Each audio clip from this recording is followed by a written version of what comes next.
Okay. Namaskar. Art of healing. The object of the art of healing is to cure a patient, both physically and mentally. So the main question is not to unhold any particular school of medical science. Rather, the key task is the welfare of the patient. Artinya, tujuan seni penyembuhan adalah menyembuhkan pasien, baik fisik maupun mental. Jadi pertanyaan utamanya bukanlah untuk memegang sekolah ilmu kedokteran tertentu, melainkan tugas utamanya adalah kesejahteraan pasien. Sri Prabhat Ranjan Sarkar. Oke. Koordinasi sistematika. Bisa dengar. Oke. Ini guru kita Sri Prabhat Ranjan Sarkar. Nama spiritual itu adalah Sri Anandamurti. Beliau sebelum memberikan yogi treatment, kata ini kasih penjelasan tentang healing ya, art of healing. Jadi Bapak, guru kita kasih penjelasan di sini adalah tubuh manusia itu adalah fisik, mental, dan spiritual. Jika fisik dan mental sudah baik, sudah sembuh, sudah bisa tahan, sudah bisa menyembuhkan sakit, baru kita bisa maju ke perjalanan spiritual atau ke bidang spiritual. Tanpa fisik dan mental yang sehat, kita tidak bisa mencapai tujuan atau tidak bisa mencapai Tuhan. Jadi guru kita di sini memberikan penjelasan yang sesuatu itu adalah bukan hanya alopati treatment yang modern, medical science atau Ayurveda, atau ada beberapa macam terapi akupunktur ya, fisioterapi, akupressure, herbal, naturopathy. Bukan hanya satu aja yang cukup, tapi menurut beliau itu adalah kapan kita gunakan makanan, minum, lifestyle, baca buku, meditasi, yoga, ya, semua itu termasuk cara medis atau pengobatan alternatif. Yang mana kita cocok itu kita harus gunakan untuk tujuannya itu adalah seni penyembuhan adalah menyembuhkan pasien baik fisik maupun mental ya. Jadi utama itu bukan untuk memegang sekolah ilmu kedokteran tertentu, tapi utamakan itu adalah kesejahteraan pasien ya. Jadi di sini kita segi fisik, segi mental, dan segi spiritual, bidang 3 kita diskusi. Jadi itu termasuk penjelasan itu termasuk dengan nama yogic treatment ya. Dari yogic treatment kita ambil beberapa terapi dan yang satu terapi itu adalah homeopati. Jadi Sri Prabhat Ranjan Sarkar atau nama spiritual itu adalah Sri Anandamurti berikan pengobatan yogic treatment termasuk semua sistem yang pengobatan. Kita diskusi di sini hari ini itu adalah homeopati. Oke. Yogic treatment dan natural health. Di sana ada Ayurveda, ada hydrotherapy, ada light therapy ya. Light therapy artinya mandi sinar, aromaterapi ya. music therapy, mud therapy, ya, yoga therapy, herbal naturopathy dan lain-lainnya. Dari hari ini kita diskusi tentang homeopati. Nah, ini ada beberapa peserta Bapak Ibu yang dulu pernah chat di grup atau pribadi, apa detailnya tentang kursus Sophie Study atau Homeopathy Basic Part 1 itu. Jadi di sini saya kasih poin-poin. Yang nomor 1 itu adalah introduction, ya. Principle of Homeopathy kita diskusi. Hari ini kita kasih penjelasan tentang introduction. Dan besok-besok kita diskusi selanjutnya Principle of Homeopathy. Prinsip, ya.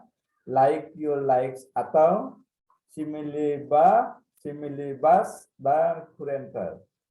Proving, method of self-healing, anatomy, physiology, organ of medicine, case study, therapeutics,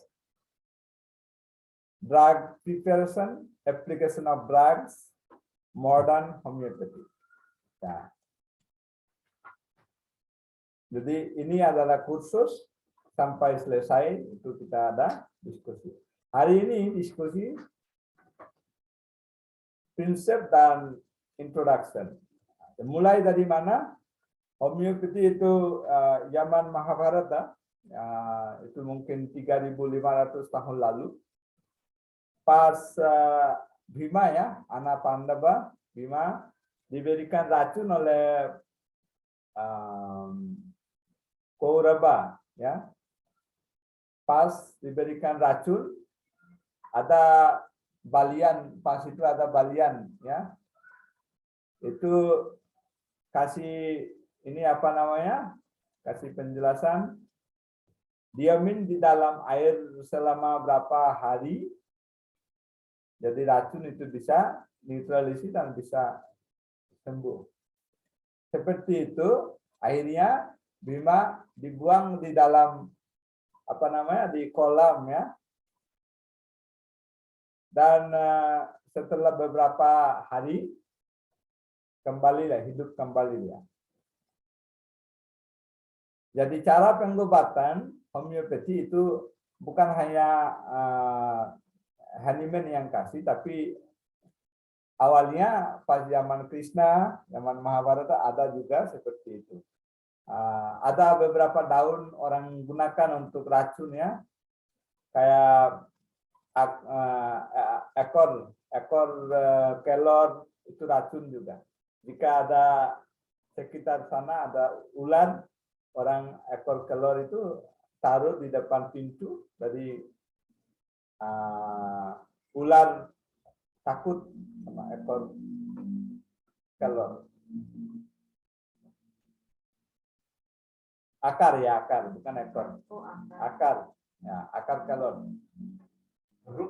Root, ya, root of moringa root. Ya. Dan ada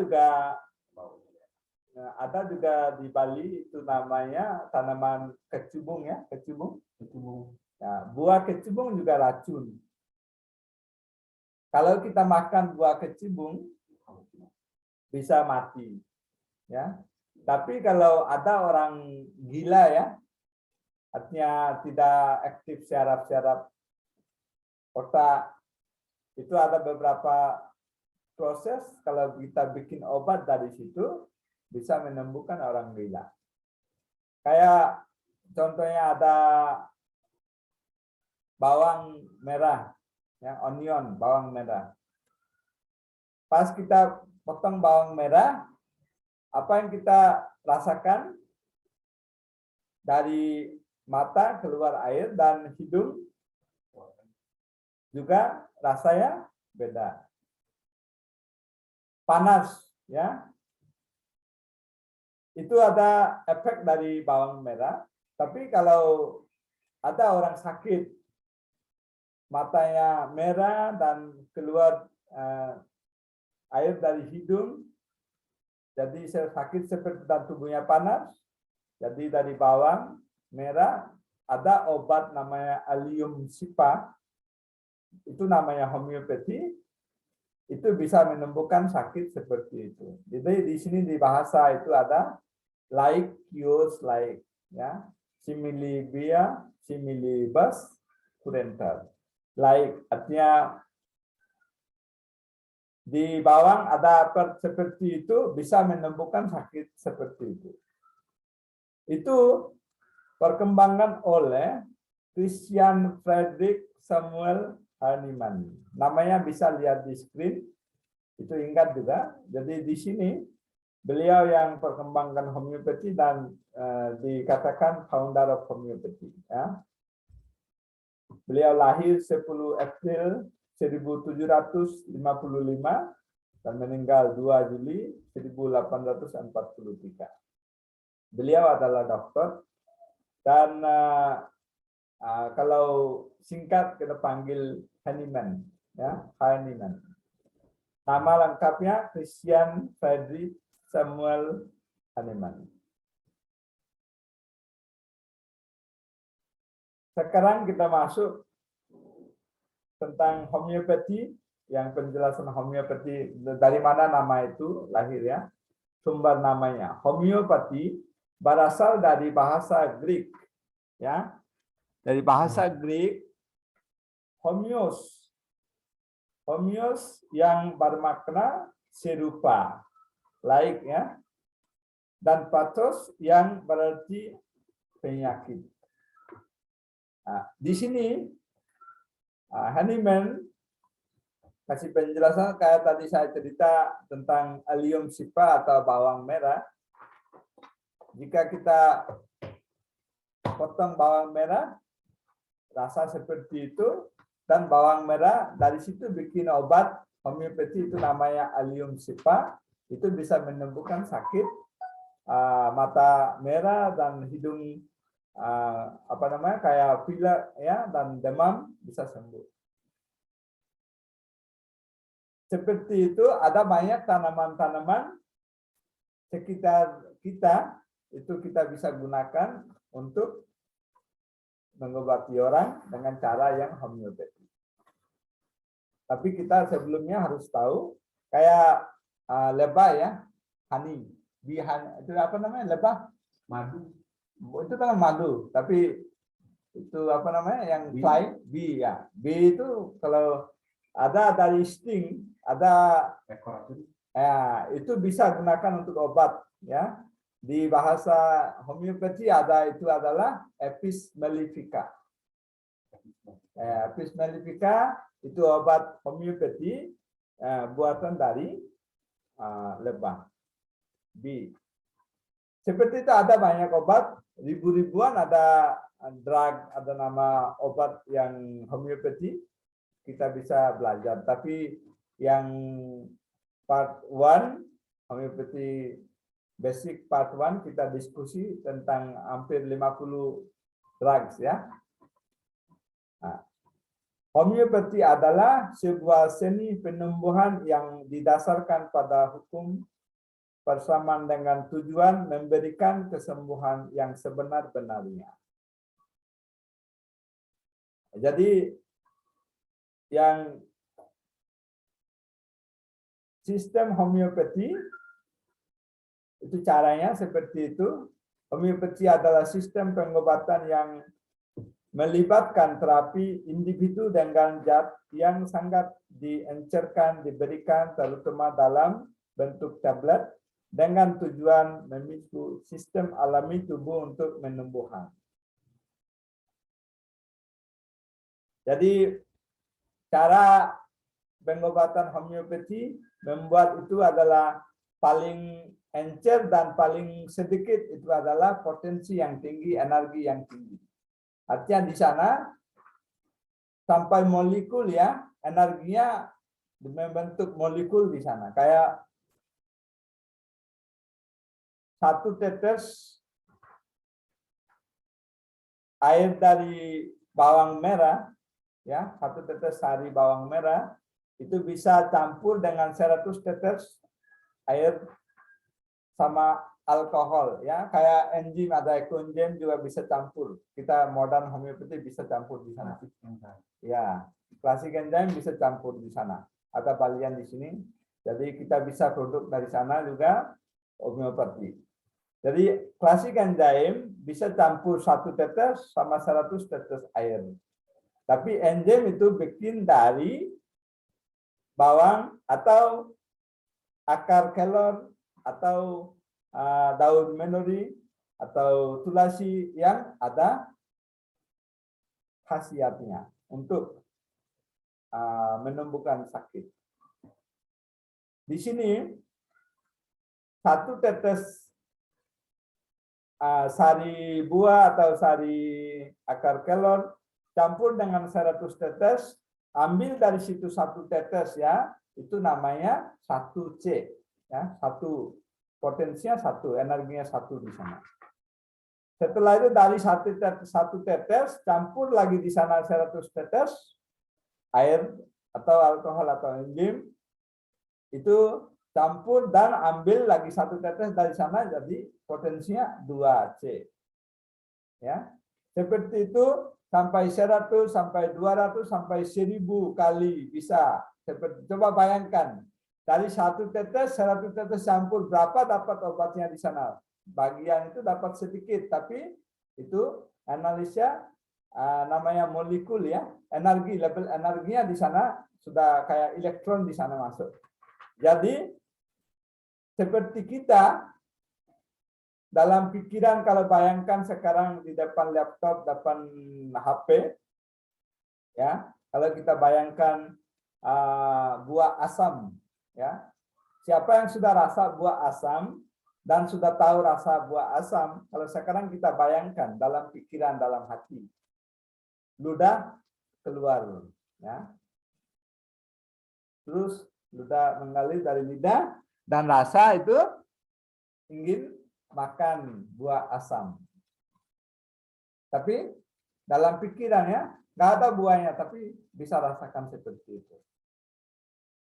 Sama obat homeopati, reaksinya seperti itu, bisa label dan bisa bisa menyatu dengan pikiran, ya. Sampai sana jadi potensinya. Jadi sakit kronis, ya, sakit kronis bisa potensinya jadi 1M, ya, bisa 1C, 1LM kayak gitu, 2M kayak gitu potensinya. 2M coba bayangkan, dari 1 tetes sampai 100 itu baru 1C. Seperti itu 1M kali kita harus terus ulang obat itu. Dapat obat berapa di sana? Kalau lihat dari segi lab sedikit sekali, tapi itu bisa menyatu dengan pikiran manusia. Kayak virus ya, sedikit sekali. Jadi homeopati, guru kita berikan ini logika, itu bisa menyatu dengan pikiran manusia. Kalau kita dalam pikiran-pikiran ada virus atau enggak, pakai masker dulu, pakai sanitizer dulu. Ya, homeopati bisa kerja di sana juga. Sampai pikiran sana kita bayangkan itu. Belum ada virus, tapi dalam pikiran kita simpan. Itu bisa bantu. Ya. Jadi homeopati, obat itu adalah memang saintifik dan bisa untuk pikiran juga. Jadi di sini yang awal saya katakan itu dari kata Baba, kata guru kita, tujuan itu adalah menumbuhkan fisik dan mental. Ya, bukan hanya tubuh aja. Sekarang lanjut ke slide sejarah. Hippocrates, ya. Hippocrates yang dikenal dengan prinsip the father of medicine telah menulis bahwa melalui zat yang sama penyakit dapat ditimbulkan dan melalui zat yang sama penyakit dapat disembuhkan. Itu ambil Samuel Hahnemann juga, seorang dokter kebangsaan Yunani yang lahir pada 10 April. Ini di sini ini ya 1755, bukan 53. Dan meninggal 2 Juli 1843. Ini namanya Father of Homeopathy atau Bapak Homeopati. Nah, tentang Samuel Hahnemann, beliau memberikan sebuah buku, itu adalah Materia Medica atau Organon of Medicine. Organon of Medicine, artinya di sana ada penjelasan proving medisinya, itu adalah kayak saya cerita tentang bawang merah, tentang Apis mellifera, ya. Jadi di sana ada obat dari tumbuh-tumbuhan dan ada obat dari mineral, dari tanah, dari binatang, ya, dari manusia, dan dari bahan-bahan yang mineral lain, garam seperti itu, ya. Kayak silika, ya. Silika itu obat dari pasir dekat pantai, ya. Silika itu obat dari pasir dekat pantai. Jadi itu obat untuk khusus, gunakan untuk wanita, ibu-ibu. Karena pas di sini ada penjelasan, pas ibu atau wanita yang hamil, di sana ada air mineral, ya. Air mineral itu ada 92 mineral di sana. Itu sama dengan air laut, ya. Jadi silika dengan pantai, dekat pantai pasir itu ada mineral juga sama dengan khasiatnya air laut. Nah, dari pasir bikin obat silika itu bisa bantu jika kurang mineral. Wanita, ibu-ibu yang hamil kalau kurang mineral, silika itu bisa bantu memberikan mineral untuk bayi. Nah, seperti itu, apa namanya? Ini sudah di-proving oleh Samuel Hahnemann dan tim homeopati. Jadi ada seperti itu ribu-ribuan remedi, ya, drugs, ada ribu-ribuan, ya. Kita ingin belajar 50 dulu, nanti selanjutnya kita belajar masing-masingnya. Berapa kita bisa. Yang sekitar di daerah sini, di Bali ada banyak yang tanaman tumbuh-tumbuhan, kita bisa produk homeopati dan kita bisa kembangkan homeopati di Bali. Tapi di Indonesia sudah mulai ada, yang di Jakarta sudah ada yang impor obat, sudah ada yang produk juga, ya. Jadi Samuel Hahnemann yang berikan buku itu 1790, ya. Itu bahasa Inggris dan nama buku itu adalah Materia Medica. Ya, tentang medis, tentang obat, dan ada materinya di dalam buku setiap obat.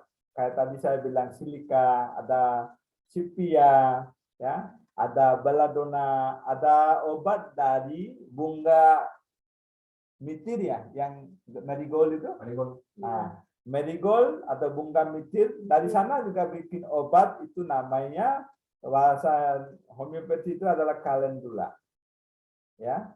Calendula jika ada yang luka, ada infeksi, ya, atau gatal, itu bisa bangkit.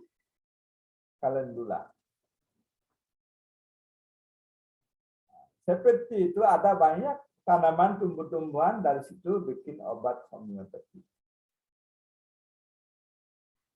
Sampai slide ini, sudah jam berapa sekarang? Biar tidak lewat waktunya. 04.30. Silakan dilanjut, Dede. 30, berarti masih 30 ya untuk diskusi. Oke.